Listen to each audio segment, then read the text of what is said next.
War. War never changes. And you know what else never changes? My love for Bethesda games, and that is why in today's video we are going to be revisiting not just one of my favourite series, but one of the games that introduced me to that series and has honestly kept me hooked ever since, and that game is Fallout 3. Yes, ladies and gentlemen, we are going to be revisiting the Capital Wasteland, earning its platinum trophy and earning every single DLC trophy for all 5 of its DLC. Now, just before we get into the video, I just want to mention that along to playing this already on Xbox and pretty much doing everything on it, I did also play this once before on PS3 all the way back in 2012, where I managed to unlock 4 trophies. 3 story-based trophies that you pretty much get right at the start of the game almost, and 1 side quest related trophy that we can also complete pretty close to the beginning of the game. Now, as I said a minute ago, I absolutely love this game and the whole Fallout series, so I have a lot to say about it, but I'll save that till the very end. One thing I will mention right now though, bearing in mind I've played Fallout 3 multiple times through on Xbox, PC, and obviously now on PlayStation 3,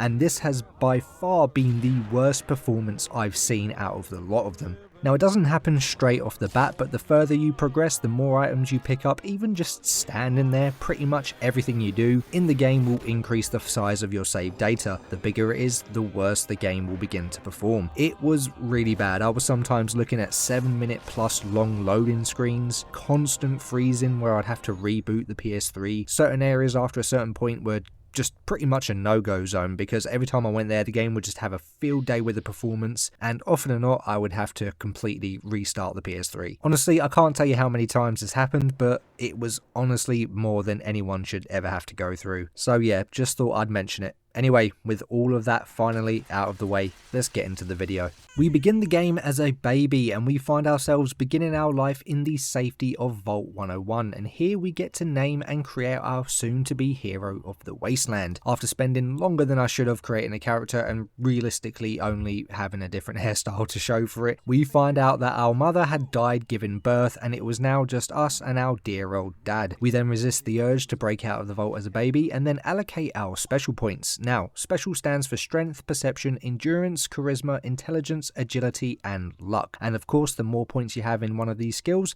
the more benefits you gain. For example, high strength will allow us to do things like carry more items and hit harder with both unarmed and melee weapon combat, whereas high charisma will allow us to more easily persuade others in conversation. For me, I decided to take a hit in agility, which typically affects how many action points you have, and perception, which in Fallout 3 only actually increases the distance that your compass will detect enemies. I will be putting points into these later in the game, however, for some of the perks that come with each of them, and to do this I'll be taking the intense training perk quite a few times when I level up. For now I focus on high strength, high charisma, high intelligence for a little boost in science, but most importantly for the increased amounts of XP we will now earn on literally everything we do, and 7 in luck because why not. At this point we then fast forward a fair few years all the way up until our 10th birthday. Turns out we were thrown a surprise party, and after having a little chat with our dad, and because we're 10 now, the overseer of the vault gives us our very own Pip-Boy 3000, which is an absolute essential when wandering the wastes. It handles our inventory, map, and overall well-being of our character. This is where we would also typically get a trophy as well, but this is one of the 4 that I got all those years ago. We also get given a comic by our best friend Amata, and a sweet roll from a lovely old lady. I'm hungry, and that stupid robot destroyed the cake. Give me that sweet roll you got from old lady Palmer. Oh yeah? We'll see about that. We then spend the next few moments running away from the local bully Butch, and then our dad tells us that he has a little surprise for us himself, and we head down to maintenance where him and his friend Jonas had set up a little shooting range for us to have a go of, and we get loose with a little BB gun. This is essentially just a tutorial on ranged combat and gives us our introduction to VATS, where if you're like me, it is heavily used in combat. We make short work of the roach and then get a picture to celebrate our first kill, or technically second. Smile.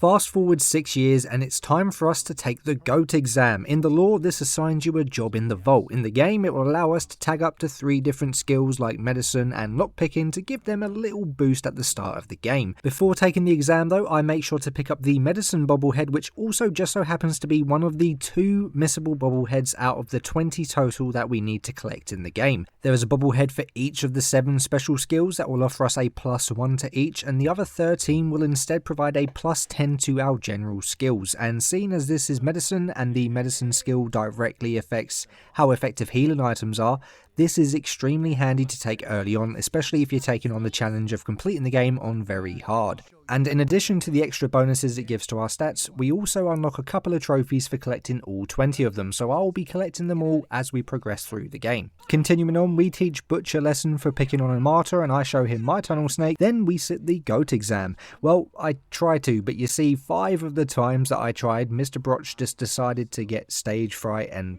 found himself at a loss for words. Yes, this is one of the many fine bugs of Bethesda games, but oddly enough, this is the first time I've ever experienced this one.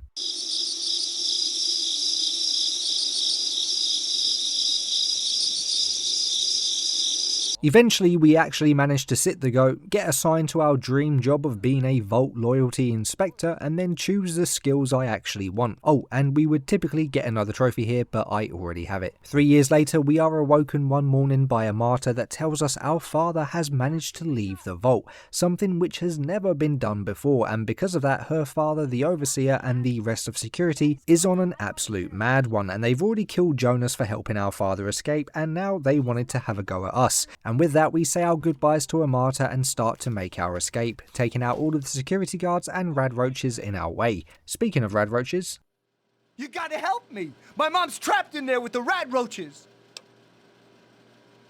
No, I can't go back in there.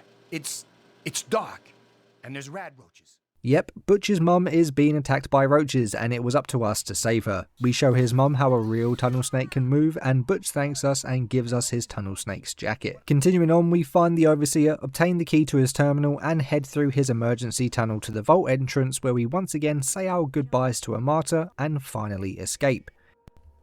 There she is, boys. The capital wasteland in all her beauty. Breathing in that fresh radiation. Feels good, man. It feels good to be back. Oh, and escaping would also grant us another trophy, but once again, this is one that I already have. Don't worry, there's only one more of these left, and it's coming up shortly. Now, at this point, we are completely free to roam the wastes, pretty much. There's hundreds of terrors out there looking to kill us, and there's hundreds of different things out there for us to discover, from quests and locations to unique and pointless items. The capital wasteland was now our oyster. Because of this, I won't be going over absolutely everything I do, as honestly the video would be a damn good few hours long by that point, so I'll just be covering what we need to for the trophies. Just know that I complete many non-trophy related side quests on my travels and kill a hell of a lot of enemies. Our first stop was the town of Megaton, and when we enter the town, Sheriff Lucas Sims comes to greet us. We ask him if he's seen our father and he tells us to check in with Colin Moriarty at the local bar. We head over there and thanks to having a high enough speech skill, we were able to convince Colin to give us information on our dad without having to be his errand boy. He reveals to us that he actually knew our father and had even looked after us shortly after we was born. So this essentially means that we were never born in a vault, seeing as Colin does seem to have a good bit of information on us, and all of the time that we was led to believe that it had never been opened before was just a lie. More importantly though, he tells us that he has seen our dad and he was heading towards a place called Galaxy News Radio. Now before we leave Megaton in search for GNR, there's a couple of things that I wanted to take care of first. We spoke to Mr. Burke where he offers us a boatload of caps in exchange for blowing up the massive nuclear bomb in the centre of town, but because there is realistically no need to do that whatsoever, we tell the Sheriff of Burke's plan, save him from getting shot in the back and then disarm the bomb thanks to having at least 25 in our explosive skills, and where we would once again get another trophy. But this is as far as I got all the way back in 2012, so from here on out it is brand new trophy pops, I promise you. Oh, and because we essentially save Megaton, the Sheriff also gives us a key to our very own house for me to hoard all of the things I come across in my travels. So cheers, Lucas. After saving the town, we then head over to Craterside Supply where we meet Moira Brown. Now Mrs. Brown here is the local merchant where we can come to stock up on supplies for the journey ahead or even sell items that we come across in the wasteland. But most importantly, she is working on a book she calls the Wasteland Survival Guide, and she's looking for some help to complete it. Luckily for her, we need the trophy that completing this quest will get us, so we agree to help her with what she needs. Now, although we can't complete the whole quest yet, we do make a start towards it by heading east of Megaton to the Super Duper Mart and relieving the raiders inside of the medical supplies stored there. We then get our limbs blown off by some mines on a minefield, and then we absorb absolutely lethal doses of radiation. All in the name of science. Also, here's a little tip for all of you out there doing this quest as well. Try and do all of the optional objectives. You get better rewards that are definitely worth it, and the perk at the end is better. Is a better version. After helping out with some of the survival guide, I continue on with the main quest and we begin to make our way towards Galaxy News Radio when we stumble across a young boy by the name of Brian Wilkes. He tells us that the town of Greyditch nearby has become overrun with giant fire-breathing ants and that his family have all been killed, and asks for our help in clearing them out and making it safe again. This begins the side quest Those, which is tied to a trophy of the same name. So putting the main quest to the side, we decided to head over to Greyditch where we do in fact find it crawling with fire-breathing ants. We clear them out and then investigate the area to find out where they are coming from and how we can put a stop to them once and for all. Our investigation ends up leading us to a man named Dr. Lesko. You see, hidden beneath the town was a giant ant queen that had made her nest in its caves, and the good doctor decided he was going to try and come up with a way to genetically alter their size so that future ants would be significantly smaller.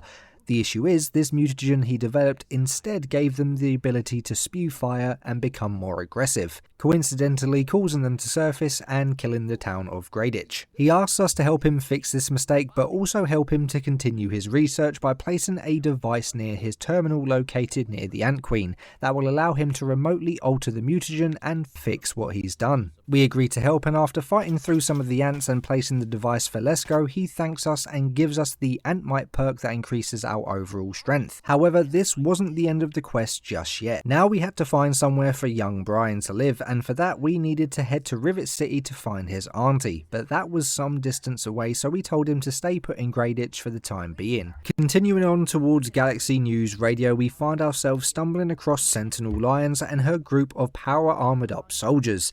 These are the Brotherhood of Steel, a powerful army and faction of the Wasteland whose main purpose is to deal with the mutant threat and recover any pre-war technology they find scattered throughout the wastes. Thankfully, the Lion's Pride of soldiers were also currently stationed at GNR, and so we decided to work together in clearing out the super mutants that have overrun the area. That was until this big boy showed up and ruined my day.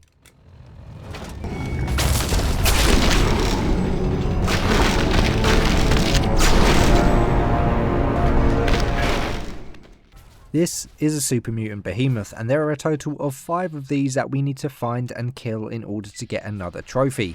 These big boys are extremely strong. They soak up a hell of a lot of bullets and deal an absolute ton of damage, especially at the lower levels, so keeping distance is key here. Once we dealt with him though, we head inside the GNR building to try and find our father. We don't find our dad, but we do find a radio host by the name of Three Dog. Like Moriarty, he also knew our dad and where he was going, but unlike Moriarty, I couldn't convince him to give me that info for free. You see, being a radio host often requires you to be able to host your own radio station, something which up until very recently he had been able to do. The mutants, you see, had damaged the broadcasting dish on the top of the tower at the Washington Monument, and without a replacement he wouldn't be able to broadcast, and he tells us that if we can retrieve a replacement for him and repair the dish, then he will give us the information that we were looking for. Making it to GNR and speaking to Three Dog though does complete a quest and nabs us the following in his footsteps trophy. At this point we then find ourselves heading deeper into DC, fighting past all of the raiders, ghouls and mutants until we eventually reach the Museum of Technology, which also happens to be filled with many more mutants. Thankfully at this point we were pretty handy with a gun and we were able to wipe out any of them that got in our way fairly quickly. Eventually we find and get our hands on a replacement dish and then head over to the Washington Monument to replace the dish on top. After fixing Three Dog's broadcasting issues, we return back to him to get the information on our dad. It's here that he tells us that our dad was talking about something he was working on called Project Purity, and that he was heading over to Rivet City, a big giant boat on the southeastern part of the capital wasteland. We thank him for the information, completing the Quest Galaxy News Radio and unlocking another trophy.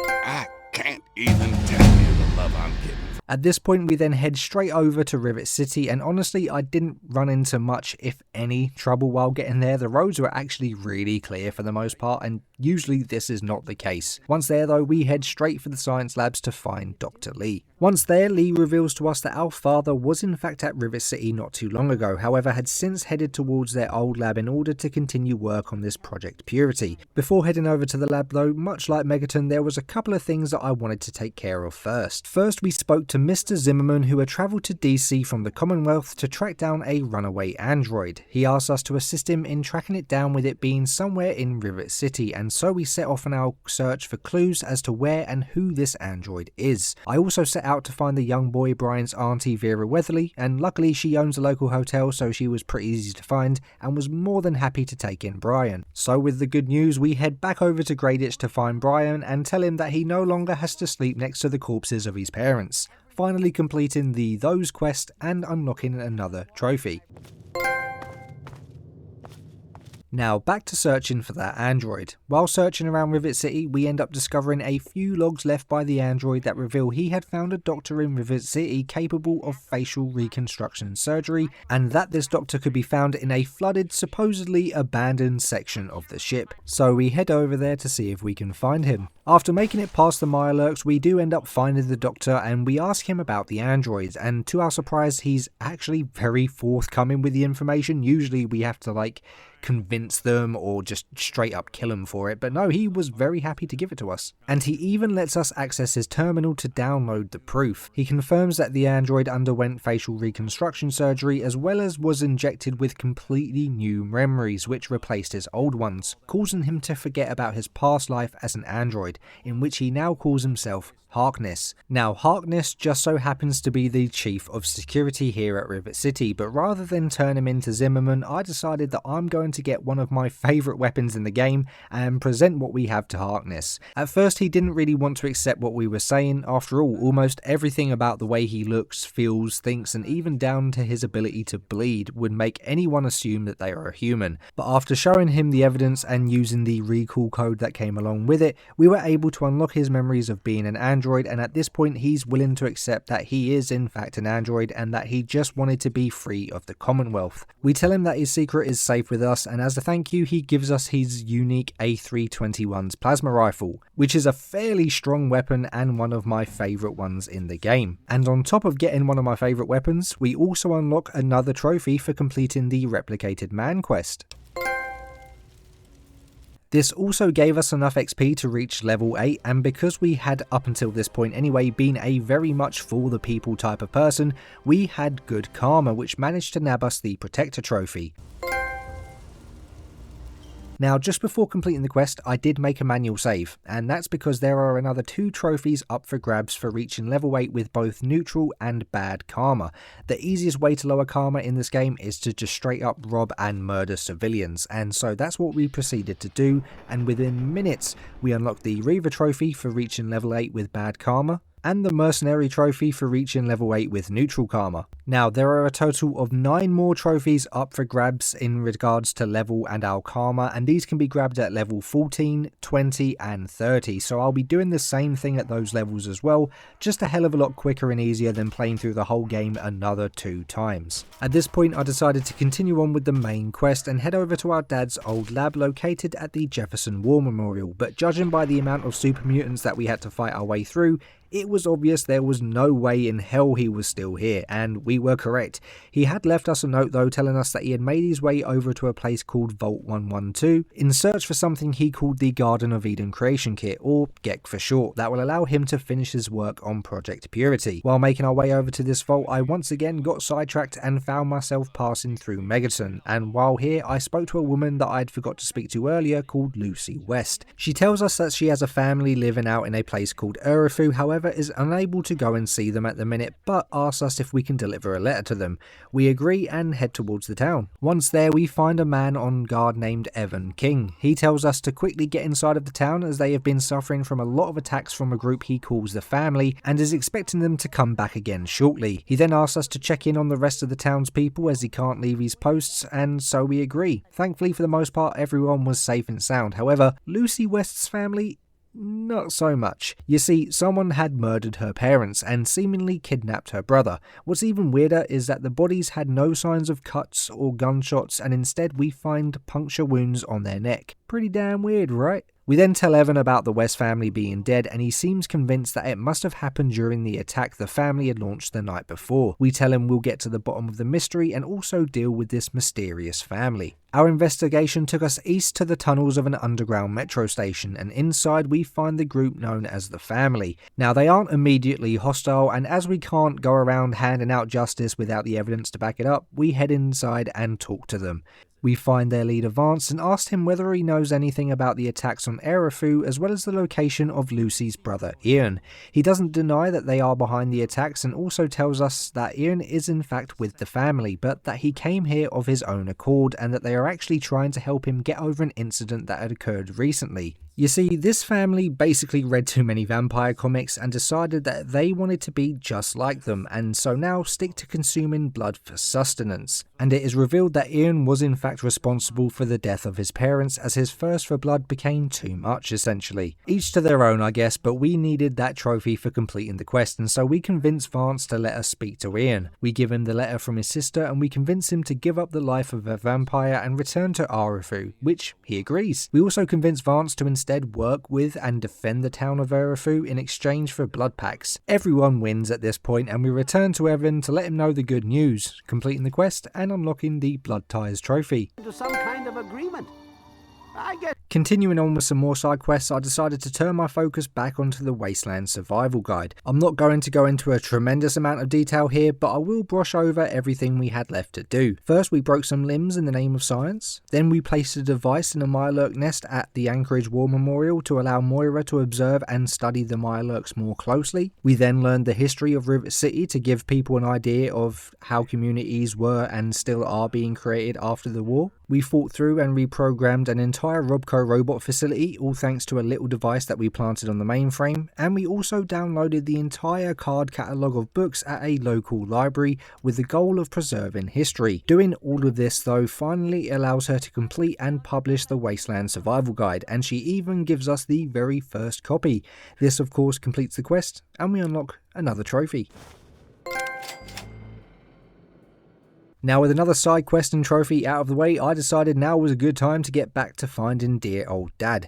Obviously, we know he was heading to Vault 112, and thankfully this vault is very easy to find as it is in the basement of a garage. And even better, apart from a couple of rad roaches, there are no enemies to be found. Instead, we find a robot who insists we put on a Vault jumpsuit, and to then head down and take a seat in something that's referred to as a tranquility lounger. We head downstairs and find a room filled with pods that had people inside them, with one of them being our dad, and so we take a seat inside this lounger to find out exactly what's going on, completing the quest and unlocking another trophy. At this point, we then find ourselves waking up in the black and white world of Tranquility Lane, a little cul-de-sac with families living out their life seemingly unaware that they are in some kind of simulation. Well, it turns out that this is more than just a lovely little getaway for people looking to escape the horrors of the wastes. You see, this town is essentially run by a man named Dr. Braun, who had decided to take the form of a young girl named Betty, and it turns out that everyone in here has actually been trapped in these lounges for quite a decent amount of time. Enough time that if they were to leave the simulation, their bodies would pretty much just shut down and they would die. Now, typically you'd find yourself assisting Betty in being a general nuisance to the people living in Tranquility Lane, and actually ends up in us discovering that our dad was actually just the dog this whole time, and we even end up becoming the notorious serial killer, the pint-sized slasher. However, because I've played through this game too many times to count, and as my character is a good guy, we decide to essentially skip all of the unpleasantries by heading into the abandoned abandoned house and interacting with objects in a certain order to play out a little tune. This in turn gives us access to a terminal that allows us to trigger the simulation's failsafe and bring an end to the simulation. At this point we then witness the Chinese army storm Tranquility Lane, killing absolutely everyone inside, but this does unlock a door for us to make our escape, after which we finally reunite with our dad and he thanks us for saving him. He also gives us more of an insight into what Project Purity is, and essentially it was a dream of our mothers to be able to clean up the water in the capital wasteland and purify it of all its nasty radiation, providing fresh clean drinking water for everyone. And now with the knowledge of the Gek being somewhere out there, our father finally wants to finish what they both started. We of course agree to help him follow through with the project's completion, and he tells us to meet him back in Rivet City. This also brings an end to the quest, unlocking the Tranquility Lane trophy. Before heading back to Rivet City though, there was one thing that I wanted to do first, and that was to head over to Gerda Shade nearby and pick up the quest, the Nuka-Cola challenge from Sierra Petrovita, for another trophy later on. Basically, Sierra here is obsessed with Nuka-Cola and is an avid collector of the stuff. One thing that she hasn't been able to do so far though is fill up her fridge with an entire supply of Nuka-Cola Quantum as she keeps drinking it. It's a more enhanced recipe over the original with the added bonus of it looking pretty and making your pee glow bright blue, and she wants the whopping total of 50 Nuka-Cola Quantums. Now while there are fixed spawn points for them and there is a chance for them to spawn in vending machines, this is still something that's going to take some time to achieve. But at least we don't have to find this location later and we have the quest all ready to go. After picking up the quest, we head back over to Rivet City to meet up with our dad and Dr. Lee. Once there, we see them having a bit of a debate about the project, but eventually Dr. Lee comes around and agrees to rejoin our father in completing the project. At this point, we then all head over to the Jefferson War Memorial, where we find even more super mutants have decided to move in, and we have to once again go through and wipe all of them out until it is safe for everyone else to come inside. Once the mutants had been dealt with and it was safe for everyone to come inside, our first job was to get the facility's power up and running again, and of course that was another job that was left to us. While getting the place back up and running though, we witnessed the faction known as the Enclave land outside the memorial and begin to storm their way inside. Of course they hadn't planned on making this a friendly visit, and so we had no choice but to wipe out absolutely everyone inside the building. We eventually make it back to our dad, however we find out that Colonel Autumn and the Enclave have made it there first and have sealed themselves inside the center chamber in the control room. The Colonel then orders our father to activate Project Purity and tells him that the Enclave will have control of it from here on out. He tells the Colonel that the facility won't actually function as intended as it hasn't been worked on in years, and the Colonel decides to put one in between the eyes of one of the scientists in order to ensure some cooperation. Our dad eventually agrees, but instead of activating Project Purity, he instead flooded the entire chamber with radiation, killing everyone inside in the process. Yes, we have just lost our father, the man we have spent all this time looking for, so I decided to do what any normal person would do and take something to remember him by.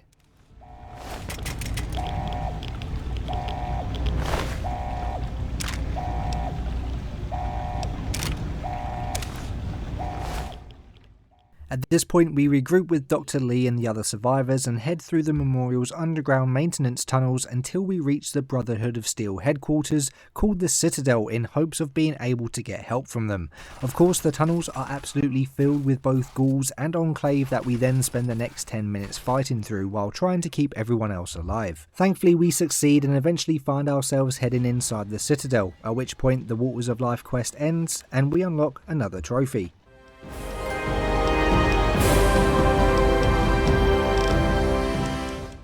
At this point we are then greeted by Elder Lyons, and Lee tells him of what's happened and that the Enclave are involved and how they know about the existence of the Gek. He tells us that he will look into the matter further and suggests that we find one of the scribes who can help us locate the Gek before the Enclave do. Before doing that though, I also asked him if we could get some power armor training so I could wear some of that sweet looking power armor, and seeing as this is a special circumstance, he allows us to receive training, giving us the ability to wear the power armor, making the rest of the game quite a bit easier when it comes to survivability. We speak to the scribe and he points us towards an old Vault-Tec terminal that they have in their possession. Looking through the list of different vaults, we find out that Vault 87 is where the GECK was originally stored and with any luck should still be there today.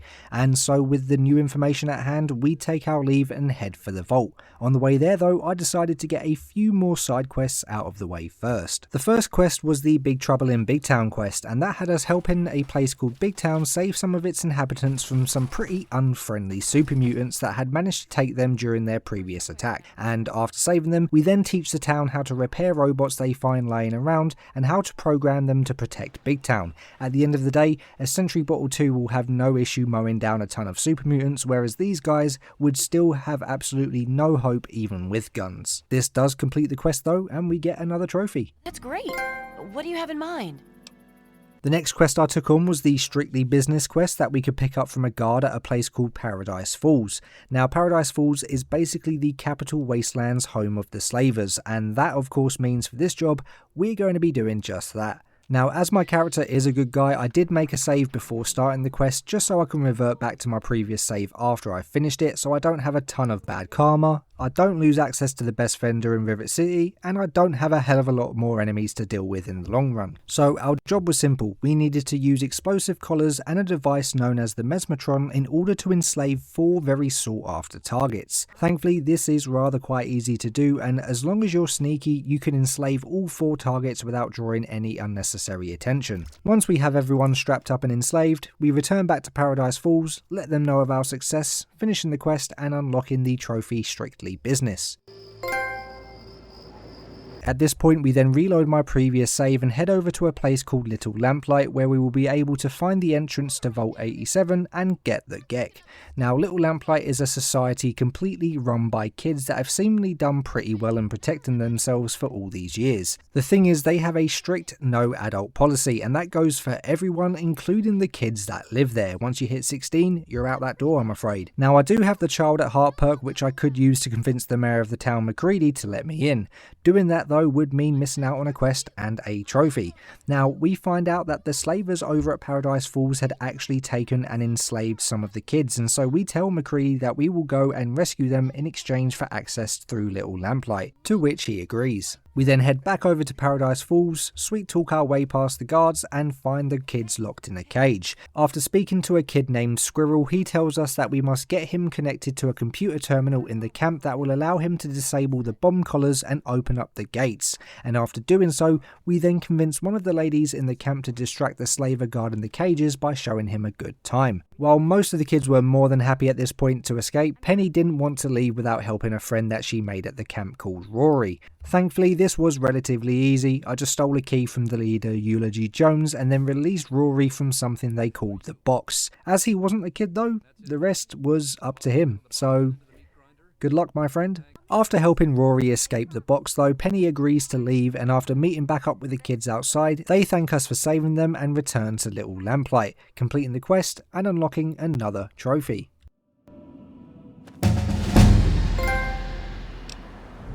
We then head back to Little Lamplight ourselves, tell the mayor of our good deeds, and he lets us into Little Lamplight and points us in the direction of Vault 87, located by going through what they like to call Murder Pass, mainly due to all the nasty wasties looking to kill us. Heading through Murder Pass though does complete the quest, picking up the trail and unlocks us another trophy. We then make our way through the tunnels into the vault where we find ourselves fighting through what seems to be the home of super mutants, and it seems that they actually originated here to begin with, as we find multiple rooms and test chambers where Vault-Tec was experimenting with the FEV on the vault's inhabitants. And for those of you who don't know, the FEV is a virus which causes people to undergo the transformations into the super mutants we see today. We come across one super mutant though that isn't as aggressive towards us like the rest, and this is a super mutant called Falks. He tells us that he knows where the GECK is being held and that without his help we would most likely die due to the absolutely ridiculous levels of radiation where it is located. We decide to find a way to release Falks from his cell, and he keeps his word and helps us get the GECK. Once he gives it back to us, we agree to part ways for now and we head for the exit. Unfortunately, on our way out of the vault we end up getting ambushed and captured by the Enclave and quickly notice that Colonel Autumn didn't die back at the Jefferson War Memorial. We soon wake up at a hidden Enclave base where the Colonel tells us that they now have the GEC in their possession and all they need is the code that we are going to give them. We tell them there's no way on earth that's even happening, and to be fair, I don't even actually know the code. But before he could even get around to giving us a beating, he is called away by President Eden. Now, President Eden then tells us that he wants to meet with us face to face and to make our way towards his office, and so we grab our gear and set off. This also finishes the Finding the Garden of Eden quest, and we unlock another trophy. On our way to the President, the Colonel decided he didn't agree with the President's orders to allow us safe passage and orders the Enclave to open fire on us. And now we prove to the Enclave that we aren't someone to be messed with, and we proceed to work our way through numerous levels of the base, absolutely slaughtering any Enclave in our path. Thankfully though, this managed to get me a boatload of XP, pushing me up to level 14, unlocking the Ambassador of Peace trophy for reaching it with good karma. Now, seeing as we are extremely close to the end of the main questline, I decided to continue on with that rather than pushing to get the other two trophies, and I'll just reload a save from before getting captured after finishing the story to get them. We eventually make it to the President's office, where we come to discover that the President isn't actually a real person and is instead an AI located at the heart of the Enclave base. He tells us that he wants us to sabotage Project Purity by using a modified version of the FEV virus to essentially turn it into the ultimate mutant killing weapon. However, this means absolutely anything with any sign of mutation. Yes, even our friendly two-headed Brahmin will die after taking a sip of the stuff. We tell him that's not going to happen and even manage to use his own logic to confuse him enough that we can get him to kill himself and take the entire Enclave base with him. At this point, we then take it as our time to make an escape and proceed to fight our way back out of the base. While doing this, I managed to let loose a Deathclaw, and after watching it kill all of the Enclave, I then decided to kill it for that sweet XP. This also turned out to be the 300th creature I killed, which managed to nab me the Slayer of Beasts trophy.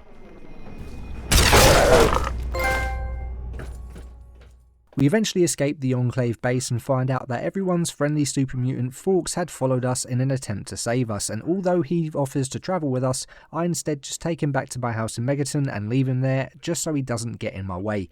He's a big boy, and when he doesn't want to move out of a doorway, he won't. At this point, we head over to the Citadel where we regroup with Elder Lions and the rest of the Brotherhood of Steel. We tell them that Colonel Autumn and the remaining Enclave have the GEC, however they had already realised that when they saw Enclave return into Project Purity and had since been preparing for a war. At this point, Sarah Lyons formally initiates us into the Brotherhood of Steel, we get a trophy for completing the previous quest, and it was now time for war.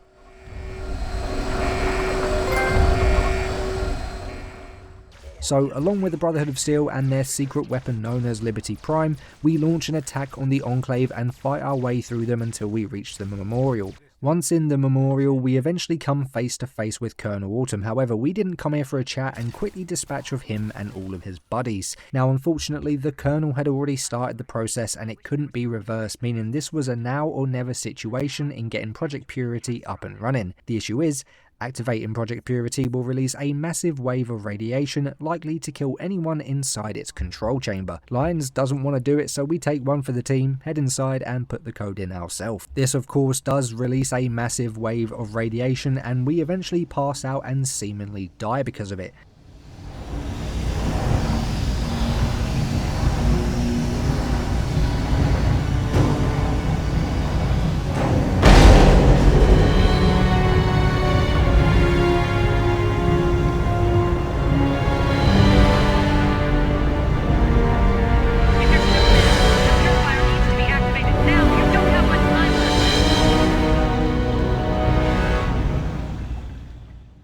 The ending slideshow rolls and we find out that our efforts in purifying the capital wasteland's water wasn't for nothing and that it worked. Safe, clean and most importantly, non-irradiated high quality H2O for all across the capital. The game's main story officially ends and we unlock another trophy. For the struggle of survival is a war without end. And war never changes.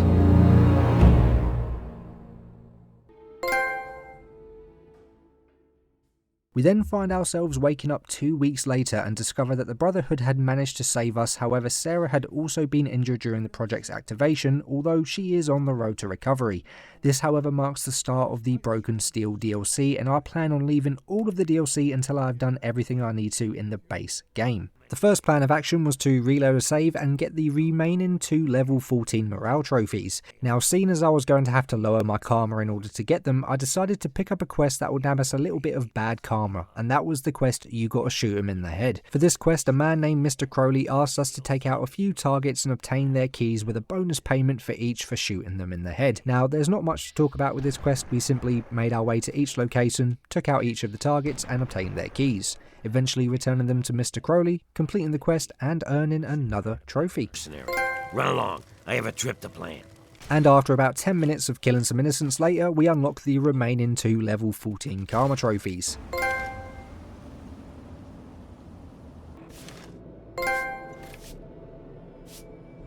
And at this point we then reloaded our save to carry on with our remaining side quests. Now, we had quite a few to do. The first was the quest Stealing Independence that had us helping Abraham Washington in Rivet City retrieve the Declaration of Independence for his collection. For this we had to head over to the National Archives and make our way down to its most secure vault. It turns out though that we aren't the only person he sent to get the Declaration, and we come across another one of his employees called Sydney, and we agree to work together to get the Declaration. And as we fight our way through the National Archives, we end up picking our 50th lock, unlocking the Keys Are for Cowards trophy.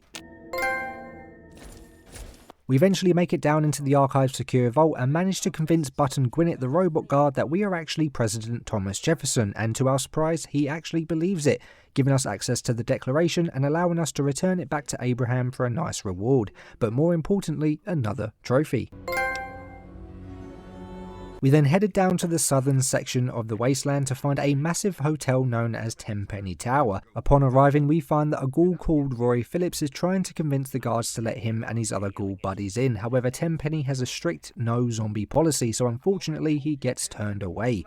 After speaking to the guard and being allowed in, we discover that this isn't the first time the ghoul has tried to gain entry, and most if not all of the residents here aren't happy about it. We tell them that we'll get the situation sorted, and so we head down into the nearby tunnels to find Roy and his group. Now, I'm not exactly a fan of Roy. I think he's an absolute arsehole. However, we are going to try and be as diplomatic as possible. Rather than let him force his way in and kill everyone, we tell him that we'll see if we can convince Tenpenny to allow them to shelter in the tower. So while Tenpenny isn't actually completely against the idea, I mean, to be fair, he's got his own weird kind of nefarious reasons for it, he also won't just agree to have them move in without the other residents of the tower being okay with it, and tells us that if we can convince the others, then he'll agree and let them come in. Thankfully, our speech skill was more than high enough at this point, and we were easily able to convince other residents to either leave or let the ghouls move in. This eventually leads Tenpenny to allowing the ghouls to move in, and we return to Roy and tell him the good news. He gives us a handy dandy ghoul mask, which I never use, but most importantly, we unlock the trophy Tenpenny Tower. Going. Hello. Our next side quest had us returning to Vault 101. While travelling, we pick up a distress signal with a message from a martyr requesting our help, and so we head back to our childhood home to find out what's going down. Once there, it becomes immediately apparent that the vault has seen better days. Everyone inside is as divided as ever, and to top it all off, the Overseer and security have gone a bit mad with power. Before we even get the chance to find a martyr though, we end up stumbling across the Overseer himself, where he tells us his version of events. We convince him to give up his position as Overseer and to hand it over to a martyr, as the vault would likely start to see a turnaround under new leadership, and as a thank you, she tells us to basically leave and never come back. Nice. That didn't matter though, as we only came back for one thing, and that was the trophy for completing the quest.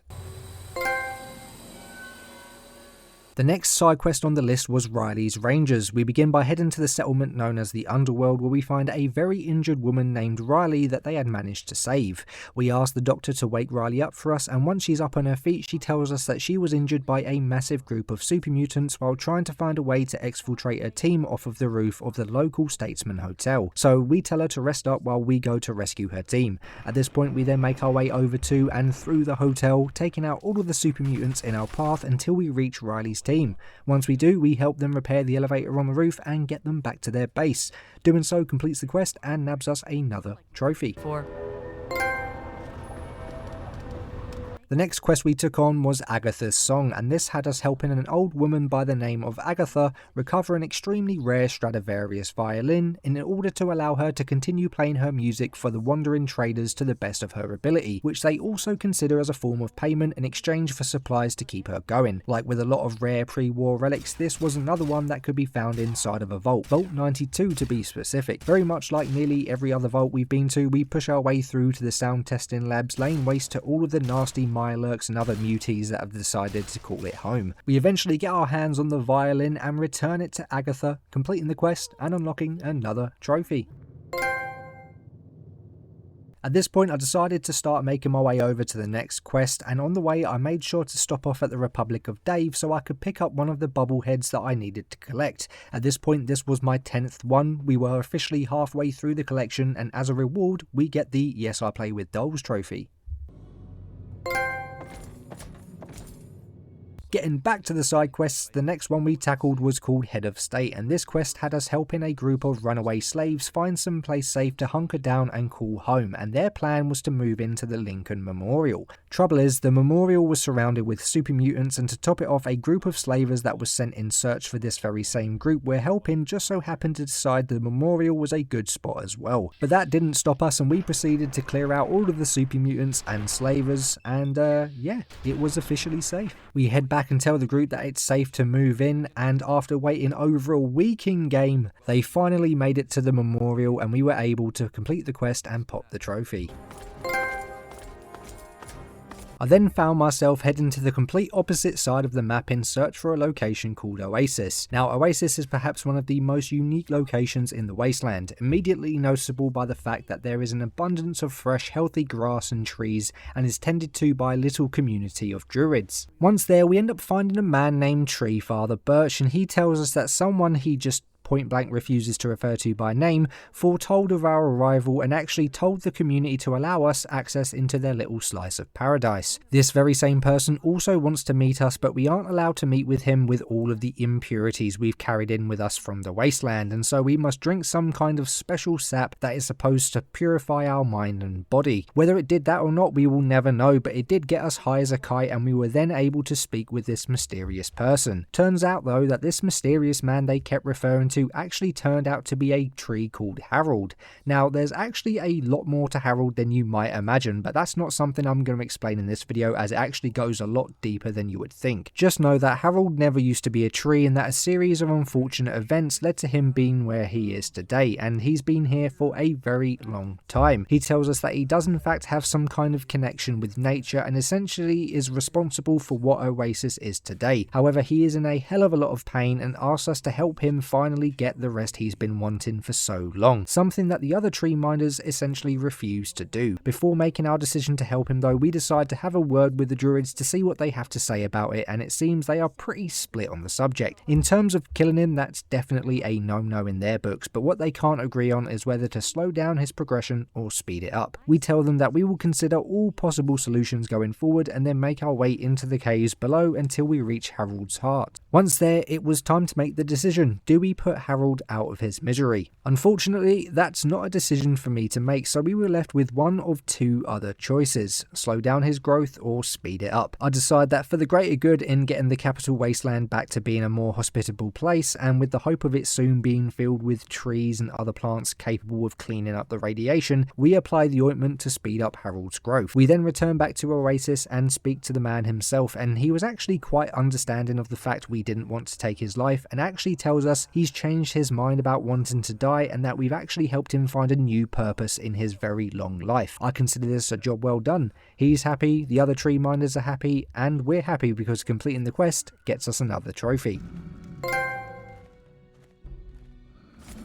At this point I had two side quests remaining, one of them being the Nuka-Cola challenge that I couldn't complete until I had 50 Nuka-Cola Quantums anyway, so for our final quest that we can actually complete at this moment in time, we headed over to the little town of Canterbury Commons. Once there we witnessed a couple of individuals having a bit of an argument. Now in case you haven't noticed, these two aren't your normal everyday wastelander. One is dressed up as a robot with some robot minions and calls himself the Mechanist, with the other dressed as an ant with a little ant army that calls herself the Antagonizer. They don't stick around though, and we learn from the leader of the town, Uncle Ro, that these two have been going on at it for quite some time now. We tell him not to worry though, as we can easily get this sorted. Now, even though I didn't complete this quest the most conventional way, as I decided I wanted all possible unique rewards, it did ultimately end with me killing the antagonizer and persuading the mechanist to skip town. Now, we've got some super cool outfits, some unique weapons, and more importantly, another trophy for completing the quest. Ah, you made this place get so boring. Now, with all of the side quests needed for trophies finally out of the way, excluding of course the Nuka-Cola challenge, it was now time to turn my focus into clearing up the remaining miscellaneous and collectible trophies that we had left. And I also took the time to visit a bunch of different locations until I had found nearly every unique item I could get in a single playthrough. Two reasons why I did this. Firstly, I don't feel like I've completed a Fallout game without obtaining as many unique items as I can, and secondly, there were an absolute ton of enemies to kill which amounted to quite a decent amount of XP, and thankfully it was enough to reach level 20, which of course we did 3 times for the 3 separate trophies.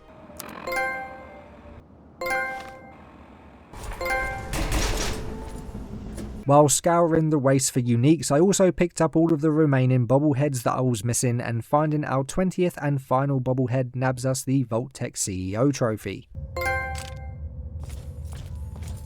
At this point, I decided to finish off purging the capital wasteland of the super mutant behemoth menace. Thankfully, there was only a few more to find and kill, and upon making my way over to the capital building for my last behemoth, we managed to pop the one-man scouting party trophy for discovering a total of 100 locations.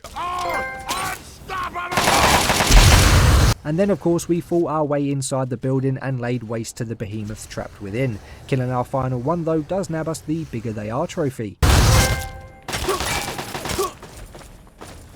Now, with all the side questing, bobblehead collecting and behemoth hunting we've been doing, there was of course a lot of things to loot, and by this point I had over 30 Nuka-Cola Quantums.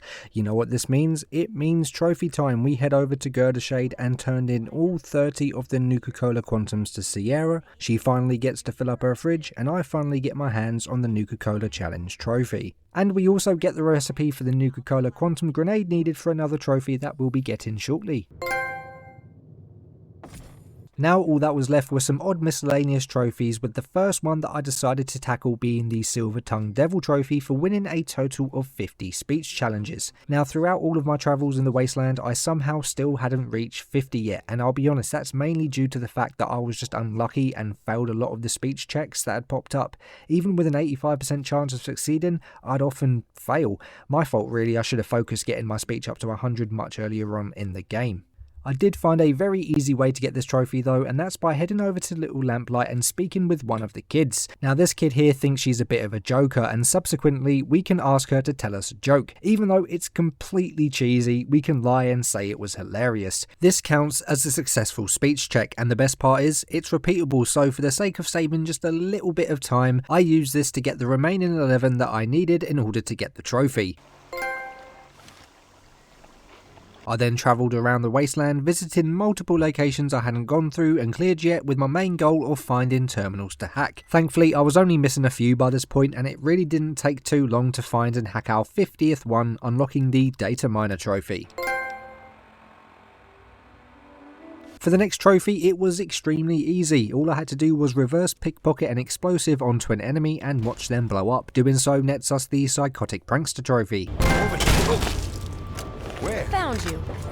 On the theme of killing people, the next trophy required us to kill 300 people, which honestly I'm surprised I hadn't done already. Completing it now though was no issue at all, and I just quickly slaughtered a few settlements until we had enough kills to unlock the Doesn't Play Well With Others trophy. Which brings us to our final trophy, and that was to now head back to our home in Megaton and use the crafting workbench to craft at least one of every craftable weapon. That being the bottle cap mine, the rocket launcher, the shish kebab, the railway rifle, the dart gun, the deathclaw gauntlet and the nuka grenade.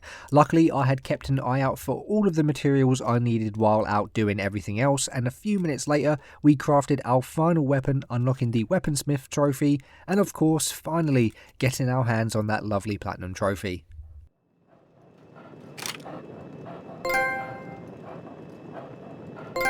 I patiently await your word. And so guys, with that being the Platinum Trophy, we have now officially done everything we need to do in the capital wasteland, and we can finally turn our focus onto the game's 5 DLCs. The first DLC we took on was also the shortest, and that was the Operation Anchorage DLC. It begins with us investigating a distress signal left by an outfit of the Brotherhood called the Outcasts. This group of soldiers had been sent to secure a local compound that's believed to have an armory with some advanced gear that they could make use of. The issue is, the only way they can enter this armory is by completing the Anchorage simulation, and we just so happen to be one of the few people who can actually help them complete it. Thanks to our Pip-Boy, we were able to interface with the pod's computer and enter the simulation, and you may have noticed I've taken this dead Gary with me. Well, this man is going to help me take everything I collect in the simulation out. Absolutely no relevance to the video, but just thought I'd mention why he's there. When I say I have to have every unique item I can get, I mean every unique item I can get, and I'll use unconventional means to do so. Now, as I said a minute ago, this simulation takes us to the Battle of Anchorage, and it has us taking on the role of a soldier performing various key tasks for the US military in order to push back and eventually prevent the Chinese from taking over Anchorage. Immediately upon entering the simulation though, we unlock the first trophy of the DLC, aiding the Outcasts. From here on out, our job was pretty simple: kill any Chinese soldier we come across. Eventually, after fighting through the Chinese base, me and Benjamin make our way to their artillery and place explosive charges on all of them to take them out of commission. This counts as a job well done, and we are then returned back to base to receive our next task, and where we get given our second of 4 trophies. Back at base, General Chase gives us the rundown on our next objective and also gives us access to our very own strike team. At this point we had 2 objectives, and the first one I took on had us head into a Chinese listening outpost to the east and clearing out all of the Red Army soldiers, allowing our boys to move in to gather supplies and intel. And our next objective had us heading over to a fuel depot that the Red Army have taken over in order to fuel their chimeras. Similarly to the artillery, we clear out the area of all Chinese soldiers and place explosive charges on each of the fuel tanks. And I can't help but think how much of a waste that is. Like, we could have literally used the fuel to fuel our tanks. Just doesn't make sense. This does mean though we have done everything we needed to, and upon heading back to General Chase, we unlock the Paving the Way trophy. This brings us to our final objective. It was now time to storm the Red Army base and take down their general. Now, this is where the game really started to show its inability to handle performance well. At this point there was so much going on in the environment with all the NPCs and explosions from the artillery fire, the game froze quite a few times, often leaving me no choice but to hard reboot the console. Kind of annoying. Like, this took so much longer to do than it actually should have, but eventually we were able to actually get that lucky run where we could avoid all of the artillery fire, dodge all of the crashes, and bring down all of the Chinese soldiers in our path. Eventually we are able to then shut down their pulse field, and with the field now down, we can now storm the Red Army base with the other military forces to take down their commander. Not before getting his unique outfit first though.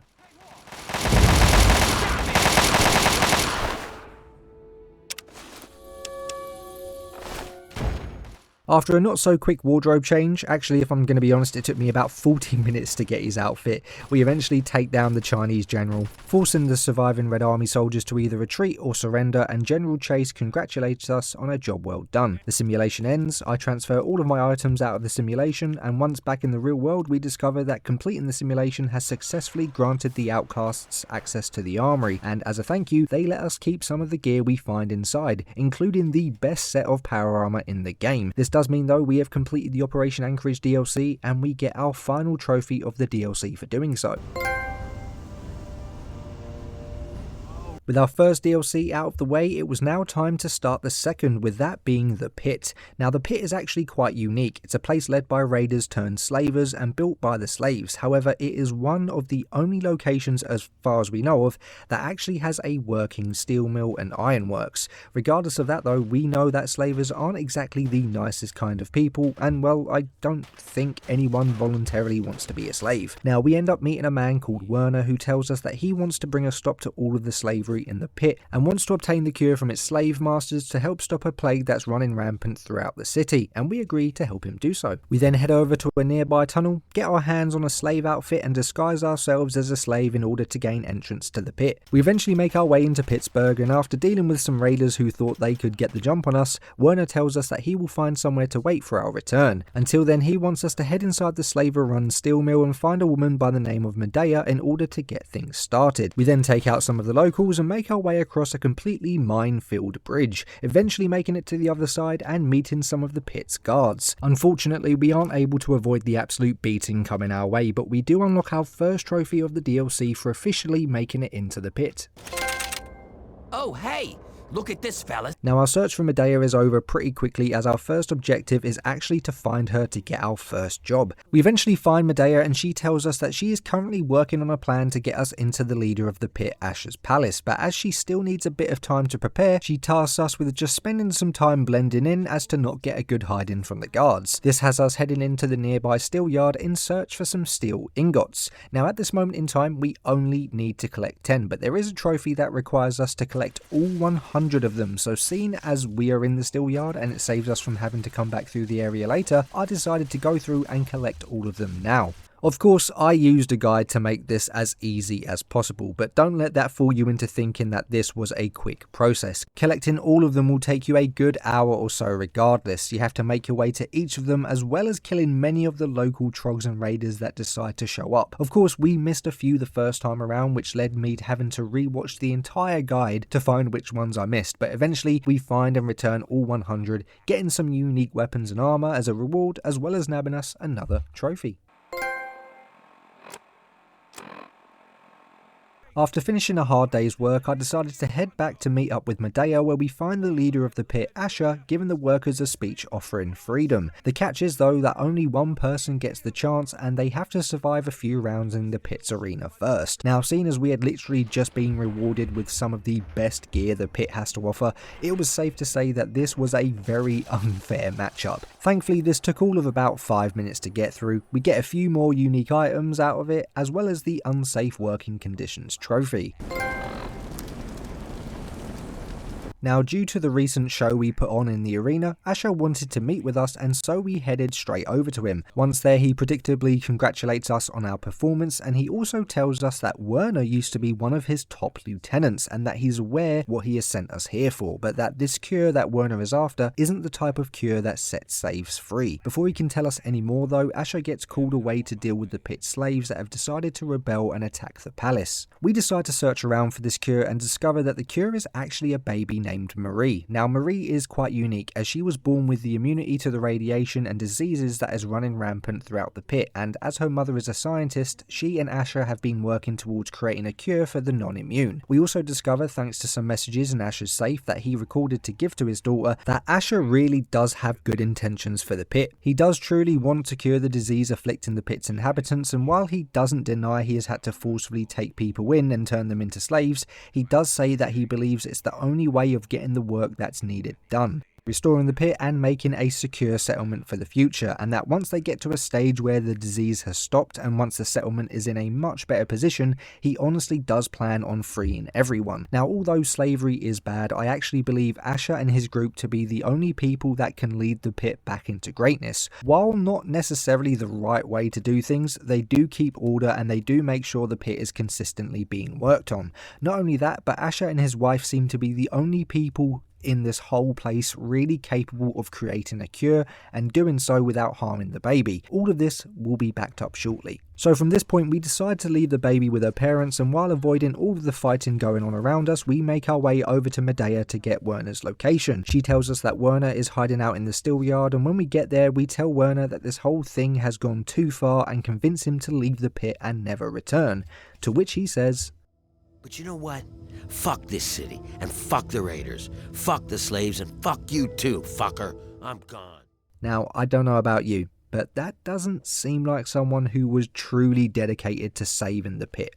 Also, this was the lab that they planned to keep Marie in. The place is an absolute dump. She'd probably die of tetanus before they even had a chance to fuck it up. With Werner now gone though and the slave rebellion brought to a halt, we head back to speak to Asher, where he thanks us for not stealing his child and bringing order back to the pit. He tells us that we are now officially a full citizen of the pit and we can come and go as we please, and although the cure isn't ready yet, they will continue to work on it and eventually restore the pit to its former glory. This does bring an end to the pit's questline, and we unlock our final trophy of the DLC. You're always welcome in the pit. Continuing on, the next DLC I decided to tackle was Broken Steel. Now, Broken Steel is a relatively short DLC that has us working with the Brotherhood of Steel after the events of the main game in order to track down and annihilate the remaining Enclave that had scattered across the wastes. Our first task was to meet with Paladin Tristan and assist him and his team in storming an Enclave facility and getting our hands on any intel that we can find. Luckily, we had Liberty Prime on our side, which made getting into the base a hell of a lot quicker, although our Iron Giant friend did have to make the ultimate sacrifice for democracy in order to do so. Catastrophic system failure. Initiating core shutdown as per emergency initiative 26822009. I die so that democracy After pouring one out for our fallen comrades, we then head into the Enclave facility and lay waste to everyone inside. While doing so, we do manage to get our hands on some valuable intel, and we then take that back to Elder Lyons, where he thanks us for a job well done and nabs us our first trophy of the DLC.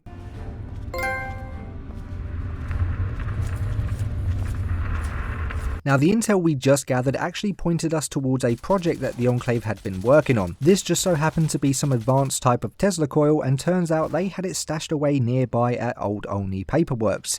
Now, if you've been to Olney in Fallout 3, you'll know that the place is crawling with deathclaws, and as if that wasn't annoying enough, we also had Enclave and their own controlled deathclaws to deal with. Yeah, it's safe to say the fight through this facility was a little bit of a sluggish one, but it does pay off as we eventually get our hands on the Tesla coil, and upon returning it to the Paladin, we complete the quest and unlock another trophy.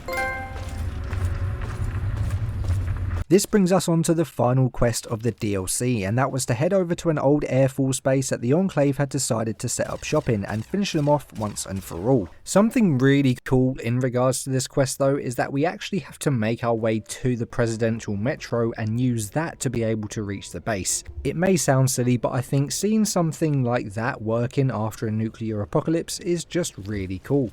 Now, thanks to the Enclave's Tesla coil, the Brotherhood of Steel were able to create a Tesla cannon which we could now use to absolutely obliterate my targets. Not gonna lie, the Tesla cannon is pretty damn powerful, especially when it comes to taking out vertibirds, although it's something I perhaps shouldn't have done as it froze my PlayStation and I had to force restart it. Quite a few damn times as well, this happened more than once. Regardless though, we eventually make our way onto the Enclave's mobile base, and we are then able to use its orbital strike targeting systems to launch an absolute buttload of missiles at the base itself. Thankfully, Sarah Lyons made sure we made it out of there safely without getting blown up in the process, and also gives us the best seat in the house.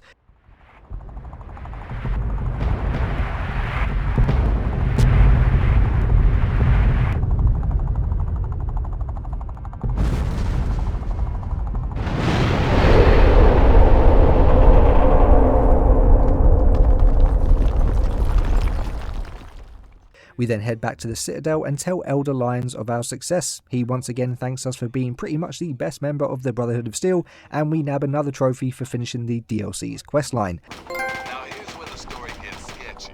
In true capital wasteland. Now, there's actually 3 more trophies tied to this DLC, all related to reaching level 30 at each karma level. However, obviously I haven't been able to reach level 30 yet, so they will come a little bit later. For now, we head straight down to the southern edge of the wasteland to start our next DLC, and that is Point Lookout. We end up finding a woman named Catherine who asks us for our help. You see, her daughter Nadine had recently taken the ferry to a place known as Point Lookout, and she is incredibly worried as Point Lookout isn't exactly the nicest of places to end up. We agree to help her track down her missing daughter and then speak to Tobar the ferryman. He confirms that he had in fact transported Nadine a few days ago and then sells us a ticket for the journey to Point Lookout. Once there, it's immediately apparent that it's probably not somewhere an outsider would want to end up. It's covered in fog, It's full of swamps and the locals aren't too friendly. We begin by heading to the nearby mansion where we find a ghoul by the name of Desmond holding off waves of local tribals with his dogs. We assist him in blocking off entry points and gunning down all of the tribesmen looking to take him out. Desmond then tells us that he has been under attack from these tribals for quite some time now and that they seem to be attacking more and more often. He doesn't actually have any idea why though and blames it on their weird cult-like religion. He also tells us that he hasn't heard of a woman named Nadine but suggests investigating the very same tribe that's been attacking the house. This completes our first quest of the DLC and nabs us another trophy. Those mud lovers want me dead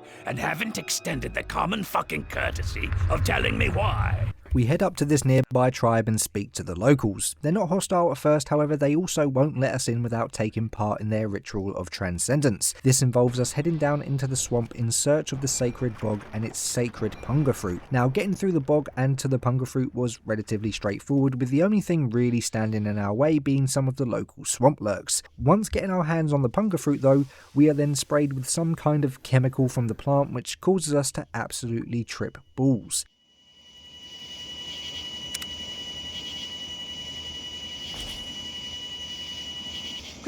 No, don't try and get up yet. You'll hurt yourself. Yeah, all kinds of messed up right here. We eventually come back around and find ourselves back outside of the bog, although we quickly realise we now have no hair and have a pretty gnarly cut going across our head. We decide it's probably best to ignore this for now though and head back to the tribe to give them the sacred punga fruit seeds. Because of our success, one of the tribesmen tells us that Mother Punga has bestowed her wisdom upon us and welcomes us into the tribe, completing the quest and unlocking another trophy. Once inside the tribe, we head into the main building where we end up stumbling across Nadine. We tell her that her mother has been looking for her and although she wants to head back, there's something fishy going on that she wants to find out first. She tells us that our scar on our head wasn't just from us taking a nasty fall. You see, it turns out that when outsiders take part in getting the sacred punga seeds, the spray that we get hit with from the plant actually causes us to fall unconscious and then someone comes along to take out a part of our brain. Who that is though, she doesn't know. She does tell us though that the leader of the tribe, Jason, is the one who ordered the attacks on Desmond's mansion and that we can find him in his secret cave near the shoreline. Now because at this point we are closing into the final stages of the DLC, I thought it would be best to clear up absolutely everything else I needed to do before carrying on with the next couple of quests. Now this mainly involved me going around getting all of the unique items, but the most important thing we got during all of this was the Bog Walker trophy for discovering all locations in Point Lookout. After getting that trophy and collecting everything else I needed, we then made our way over to the mysterious cave Nadine told us about, and inside we do in fact find Jason and he appears to be having a conversation with a hologram of a brain. It turns out that this brain knows Desmond and it seems to have an old score that he wants to settle with him, and asks us in helping destroy Desmond's jamming device in order to extend the brain's broadcast reach. We tell him that we'll think about it, but jokes on him because we were lying. We instead head back to the mansion and tell Desmond what we found out. He tells us that the brain is a man named Dr. Calvert, someone once belonging to a very wealthy and important family and has had a feud with Desmond for many years. Luckily Desmond already has a plan to deal with him. First he tasks us with heading down to the docks and placing a jamming device on the Ferris wheel to prevent the brain from contacting the tribals. This also happened to be the one location which basically acted as a kill switch for my game, as every time I came here my game would just completely freeze, giving me absolutely no choice but to hard reset the PlayStation. At this point I wasn't entirely sure what I was supposed to do. I tried leaving the PlayStation off for a few hours to cool down, but that seemed to make no difference. I deleted the game's data in the hopes of resetting its cache, but that proved to be no help at all, and after looking online it seemed that the only way to fix this was to revert to a previous save. Not entirely sure why this happens, and there's many different theories, from save files being too big, files becoming corrupted, or even purely just down to the performance on the PS3. Either way, I wasn't exactly happy with having to revert back to a save, but thankfully the save I used wasn't too far behind, and thankfully this also seemed to fix my issue. Still ran like complete arse, but it fixed the issue of freezing at least. Anyway, after placing the jammer and dealing with the tribal ambush, we make our way back to Desmond only to find the mansion has been completely destroyed. We find Desmond in an underground safe room and he tells us that enough is enough and it was time to take down Calvert once and for all. He managed to track down Calvert to the lighthouse, and so we both head over there to find him. Once there at the lighthouse, we find it is connected to an underground vault that wasn't short on security. Eventually though, we make it to the brain, and after listening to him and Desmond throw some insults back and forth, we finish him off for good, bringing an end to the feud between Desmond and Calvert, but most importantly, nabbing us our final trophy of the DLC. The world is rid of that sniveling, disgusting, arrogant brain. And now it was time to head back to the capital wasteland to tackle our final DLC. Upon heading back to the ferry though, we end up finding Nadine. She tells us that she discovered Tobar the ferryman who brought us to Point Lookout was also the man who stole a piece of our brain while we were under the effects of the punga, and the best part is, she has him trapped in the engine room. We pay him a little visit, and of course there was only one way this was ending for him.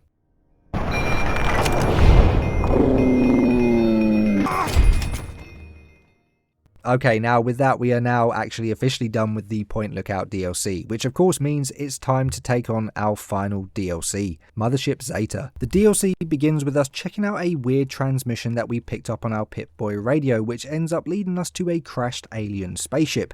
Heading deeper down to investigate though ends with us getting beamed up by presumably a much bigger spaceship. Once inside, of course the aliens have their way with our bumhole and waste no time in probing us. As it would for anyone, this of course leads us to passing out, and we eventually find ourselves waking up in what seems to be some sort of cell. We were not alone however, as another human by the name of Soma was in the same cell as us. She tells us that the aliens have tech and weapons beyond anything she's ever seen, but that she does have a plan to get out of here. The plan was simple: beat the absolute living crap out of each other until we draw the attention of the aliens. Surprisingly, this plan worked flawlessly, and after beating up Soma, we then beat up some aliens. After escaping our cell, you'd think my first plan of action would be finding a way off the ship. But no, it was actually to immediately begin searching for alien audio logs. Now there's a total of 20 audio logs that we need to find scattered around the ship, and collecting all of them will nab us another trophy.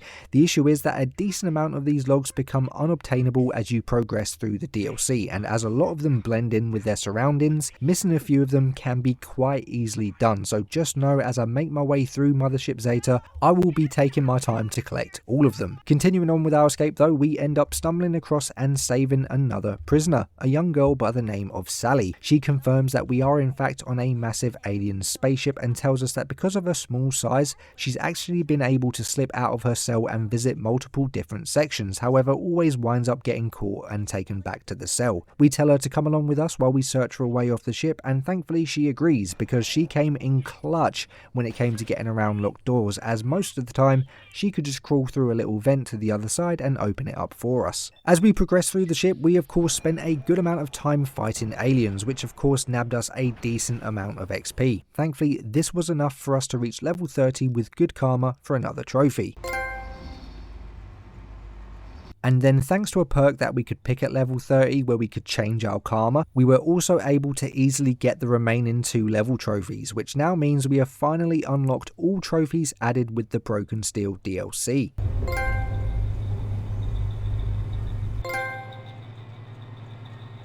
Eventually we make it out of the steamworks section of the ship, and Sally shows us a room where we find some more fellow humans on ice. A cowboy, a samurai, an Anchorage soldier, and a dead astronaut. Releasing them all from their icy prisons though does nab us our first trophy of the DLC. After saving some more fellow humans, our next task was to make our way around to different sections of the ship, clearing out all of the aliens and destroying multiple generators, allowing us access higher up the ship. For the most part, this wasn't really that difficult, even though there were an absolute ton of aliens to take out, and Sally did end up taking us on a trip down the rubbish chute. Nevertheless, we continued to push through the ship, taking out the aliens, destroying the generators, but most importantly, collecting all of the missable audio logs. After dealing with the generators, we can now access the decompression chamber, and now had the task of literally walking out into space to fix a few panels on the alien mothership. Luckily, the dead astronaut was more than happy to give us his spacesuit, and we got to fixing those panels. A really cool moment in all honesty. The only thing I wish it had was more than just stars to look at off in the distance. Adding a couple of planets here and there would have been cool. After fixing the panels, we then gain access to the higher levels of the ship, and once we head back inside, we unlock our second trophy of the DLC, Among the Stars. Once back in the ship, we reactivate the teleporter so that we can regroup with the rest of our crew, and we eventually come to a room where we get an absolutely gorgeous view of Earth below us. And she doesn't look too bad considering the world had undergone total atomic annihilation, although the lovely moment was interrupted when the aliens decided to show off their massive death ray, presumably as a threat to blow up the Earth, and so now our job was pretty clear. Make our way up to the command deck, take out the captain, shut down the death ray, and get us home. And so we proceeded to make our way further up the ship, taking out the countless numbers of aliens and drones they throw our way.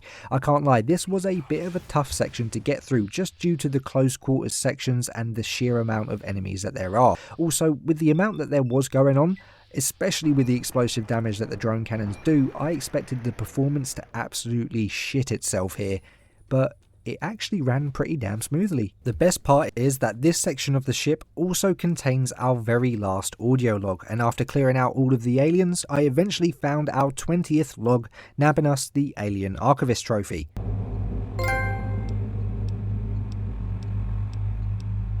And eventually we make it to the command deck where we wipe out the alien captain and the remaining alien cronies that he had along with him. Before we could find a way to head home though, it seems that we had caught the attention of another alien mothership, and due to our inability to speak alien, our only option was to take them down with one of their own death rays. Unfortunately, the fight sounds more exciting than it really is. All we really needed to do was push a button to send power to our death ray, which we could then use to fire at the enemy ship, and then push another button to send more power to our shields while waiting for our death ray to cool down. Doing this a few times though does eventually result in us absolutely vaporizing the other ship, and the best part of it all is we are also given our final trophy of not just the DLC, but the entire game.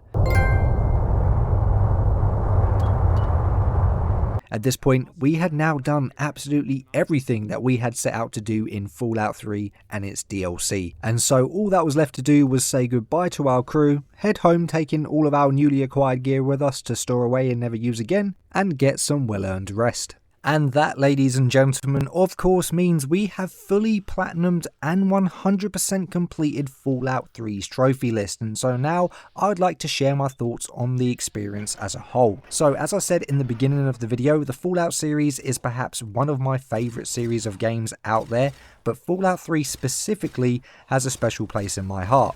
And that's purely down to the fact that it is the game that introduced me to the series as a whole, and being able to now say I've earned absolutely every single trophy is just an absolutely amazing feeling, considering I put hundreds of hours into Fallout 3 on Xbox but still never got every achievement. Granted, I was a lot younger then and didn't actually achievement hunt. So as for the game itself, I am a bit biased here, but I consider it to be an absolute masterpiece in its own sense. The side quests, the combat, the open world that we can explore, the vast array of items and other secrets that we can find and use and collect, it's all very enjoyable. The karma systems allow for multiple different playthroughs, with the game feeling noticeably different in some aspects each time. There's multiple endings to the majority of quests in the game, much like the main quest. Will you be a hero and save the wasteland, purifying all of its irradiated water, or will you turn it into the ultimate mutant killing weapon? The choice is all yours. Will you peacefully resolve an issue between ghouls and hotel residents, or will you just slaughter everyone inside? There's absolutely tons of different options, and more often than not, a lot of your actions will actually be noticed by multiple NPCs throughout the wasteland, much like Three Dog, and Three Dog will then broadcast all of your